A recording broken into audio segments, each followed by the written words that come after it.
Good evening, President, members of the Council, past presidents, and members of Sri Lanka College of Internal Medicine, our guests of honor, Professor Andrew Elder, President of Royal College of Physicians, Edinburgh, our cricketing legend, Mr. Mutaya Muralidharan,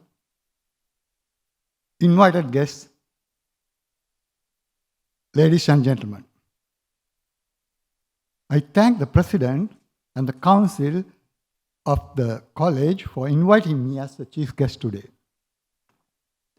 And I am honored to receive this special invitation, and I accept it with pleasure and humility.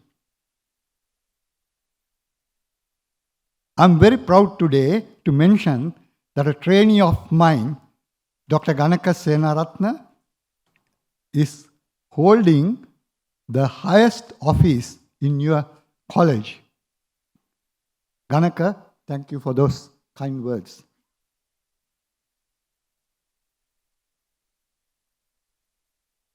I treasure this picture which was taken with my last group of trainees at the teaching hospital, Karapitiya, Galle, on the 30th of November 2012, the day I retired. 10 years later, I'm proud to say that all of them have gone to hold esteemed positions in the profession. Over the years, they have gone up the ladder, and the journey involved hard work, motivation, courage, and commitment. Let's not forget that they were encountered by many obstacles, and it is the spirit of endurance and focus on their goals that played a major role in their success. During this journey, they have developed the capacity to function efficiently and effectively and deliver excellent clinical care with a humane touch. This then is the goal that the college strives to achieve today, as clearly spelled out in the vision and mission statement. Vision can be considered as the goal which can be arrived through a difficult journey, which is the mission. We sincerely hope that these young physicians will turn out to be good role models amongst many others who fit in well with the aspirations of the college. The college hopes to achieve a nation with an exemplary healthcare service which maintains an excellence in internal medicine. Holistic care addresses physical, emotional, social, and spiritual well-being of the patient. The concept of holistic care is succinctly given in a quote by the famous physician Sir William Osler, father of modern medicine. Quote, "It is much more important to know what sort of a patient has a disease than what sort of a disease a patient has." This year's theme of the college is enhancing clinical excellence, capacity building, and humane care. Although there are obstacles to achieve all these goals, considering time constraints, I propose to focus only on barriers for capacity building in Sri Lankan health sector and how we may overcome some of these barriers. I have no conflicts of interest, and what I am expressing are my own personal observations and opinions based on 4 decades as a medical teacher and 50 years of wisdom gained as a doctor. Furthermore, any examples cited as barriers, if pertaining to the college, would be done with an intention of posterity and not as criticism.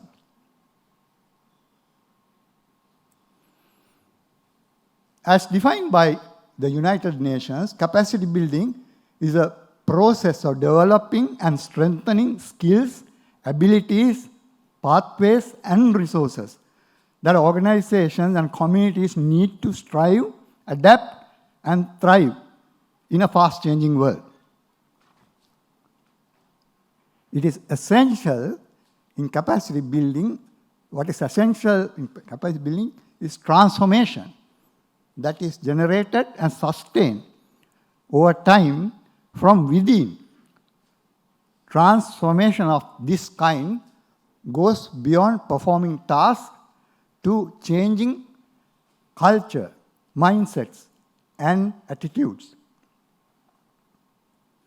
Therefore, during capacity building, we not only have to perform tasks, but change culture, mindsets, and attitudes with a lasting impact among healthcare workers.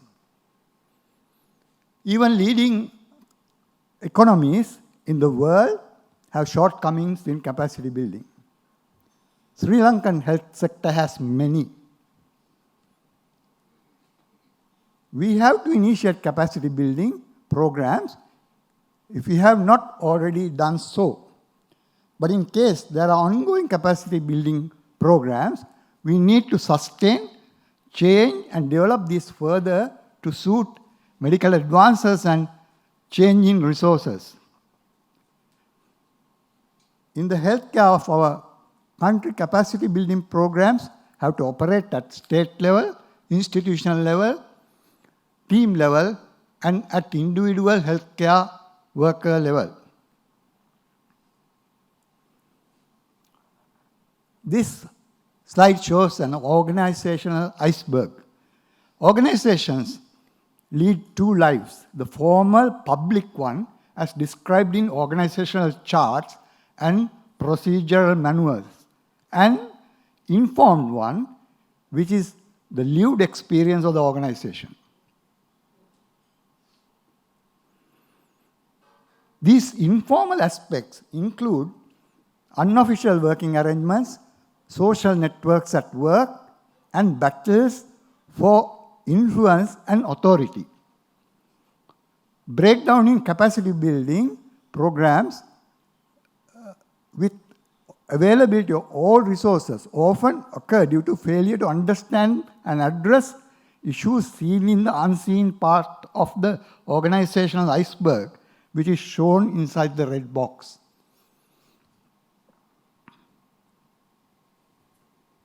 Several important barriers to capacity building can be identified within the Sri Lankan Health Service.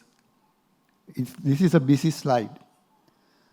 And these include inconsistent drive and poorly sustained efforts, poor adherence to timelines and deadlines, lack of protected time, insufficient collaboration across colleges, insufficient incentives, CPD being not mandatory for promotions and for licensing to practice. Other important factors are dearth of human resources, brain drain out of the country and within the country, leadership issues, inadequate mentoring, supervision and feedback, poor team effort, as well as dearth of physical resources, cultural barriers, hierarchical structure, poor recognition of interprofessional education, socio-political issues, lack of a policy in capacity building by the Ministry of Health, and negative forces by trade unions. During this part of my talk, I will address some strategies that can be done to overcome barriers to capacity building in the health sector.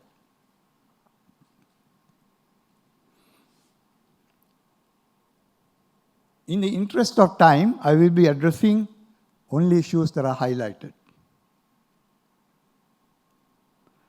Every year, college installs its new office bearers. The focus changes and a new theme is taken on board. It takes few months to get going, and the term of office lapses without leaving much time for reflection, evaluation of progress, and feedback. This is true of most colleges, and I think this approach is ineffective, inefficient, and it can be an impediment to progress. This slide shows two screen clips, RCP London website on the top and SLMA website at the bottom. A more effective and efficient approach would be to have a longer tenure, as in Royal Colleges, and to appoint expert committees or working groups that function continuously, as in the SLMA. Protected time for CPD activities and merit for such activities should be encouraged to support capacity building. Inability to provide protected time can be due to understaffing, especially in the periphery. The ministry should avoid internal brain drain leading to overstaffing of larger hospitals at the expense of smaller or peripheral hospitals. Colleges and the ministry should recognize CPD points of trainees and trainers' role as consultants when awarding fellowships and appointments to teaching hospitals. Another factor that can impede capacity building is the physician burnout. Recent study done amongst postgraduate doctors working in Colombo has shown a high prevalence of burnout. Common symptoms of burnout include prolonged physical and mental exhaustion, poor sleep, impaired memory, difficulty in concentrating, diminished job performance, dark emotions such as cynicism, numbness, anger, and depression, poor interpersonal relationships at work and at home, personal neglect such as forgetting to eat, not sleeping enough, and going on with work. It is up to doctors to prevent burnout or recognize red flags in early stages and to take remedial measures. Role of the Ministry of Health would be to prevent work overload, and the colleges should offer counseling services. As I mentioned earlier, capacity building takes place at individual level and its magnitude is highest during internship. We learn a lot during internship. Learning continues from medical school to internship and beyond. This slide shows domains of learning. Contributions from each domain depends on the learning activity and the stage of learning, your seniority. Often domains are asymmetrical, not like what you see here. So the next slide shows that. As medical student, more knowledge is acquired in comparison to professional skills and professional behaviors. But during internship, professional skills and professional behaviors are acquired more in comparison to knowledge. MBBS degree alone is not good enough to deliver effective and safe healthcare. On the 15th of October, 1972, more than 50 years ago, I started my internship at the Castle Street Hospital for Women, Colombo. And I was on call on the very first day of my internship.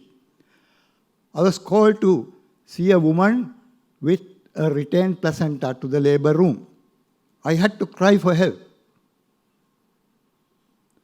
This sink or swim approach should be avoided by all trainers, and appropriate supervision, which can be slowly faded away when intern gets more and more competent, is the correct approach.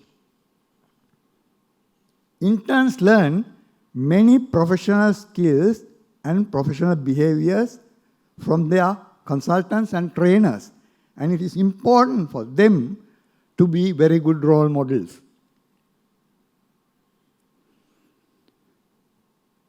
Trainees should be given regular feedback for formative purposes. It should be timely, given in limited quantities at a time, and given at an expected time to encourage learning and not as a fault-finding mission. It should be confined to behaviors that are remediable based on specific experiences. Feedback should be objective as far as possible, but in instances when it is subjective, it should be clearly stated. So, positive feedback can be given in the presence of the rest of the team, but when discussing negative issues or more sensitive issues, it is best to maintain confidentiality. Leadership and team issues can impede capacity building in Sri Lanka. In Sri Lanka, medical services, for that matter surgical services, are fragmented into different wards in hospital, overlooked by different specialists. This leads to too many leaders and too many teams with different visions and missions and loss of synchrony. As a result, there will be no unified roadmap for capacity building. Should we follow the model in developed countries with one team for each specialty with one team leader, such as the clinical director? I think this approach is very effective and efficient for capacity building, and it's time to think about it. And it is accepted in developed countries. Ineffective teamwork is another barrier to capacity building. For effective teamwork, there should be clarity of team identity and objectives, explicit roles of members, and effective team processes involving decision-making, communication, and constructive debate with good leadership and appropriate inter-team working. Inadequate clinical governance in our hospitals is another barrier for capacity building. Clinical governance can be defined as the framework through which healthcare organizations are accountable for continuously improving the quality of health services and safeguarding high-quality care. There are half a dozen of domains under clinical governance, but I will touch only on clinical audit. Clinical audit can be described as a cyclical or spiral systematic process with an ultimate aim of improving care. Spiral suggests that as the process continues, each cycle aspires to be at a higher level of quality.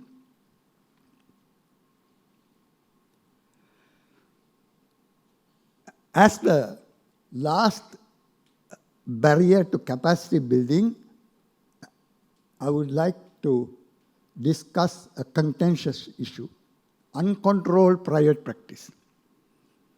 If you miss meals or postpone it to socially unacceptable times, and if you cannot sleep 7 hours a day, it is likely that you have lost control of yourself. It will affect your own capacity building, and capacity building you would undertake on your trainees, in addition to upsetting your work-life balance. The 70-20-10 model on learning states that people obtain 70% of their knowledge from job-related experience, 20% from interactions with others, like co-workers, like other house officers, senior house officers, and managers, that is consultants in health sector, and 10% from formal learning events. Most clinicians in Sri Lanka receive little formal training in organizational and leadership skills. I repeat, organizational and leadership skills that may be useful for routine clinical practice, but are critical for leading clinical change and capacity building. Professional colleges and the Ministry of Health have the responsibility of bridging this 10% gap. During the past 15 minutes or so, I have attempted to sensitize you on some important barriers to capacity building in healthcare in Sri Lanka, and advocated that what measures could be taken to overcome some of them. My intention was to create awareness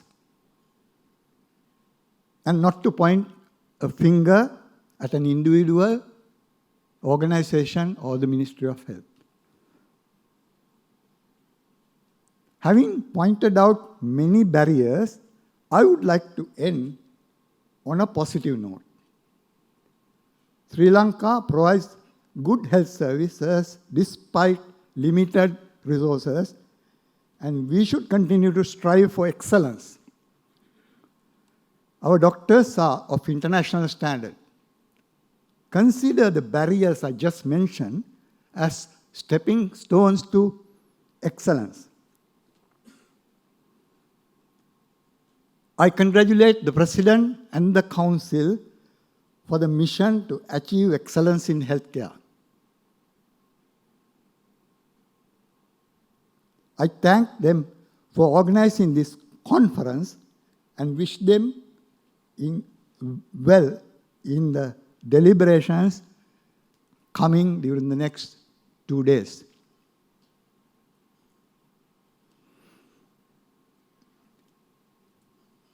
My last slide is devoted to a special person, late Professor T. Varagunam.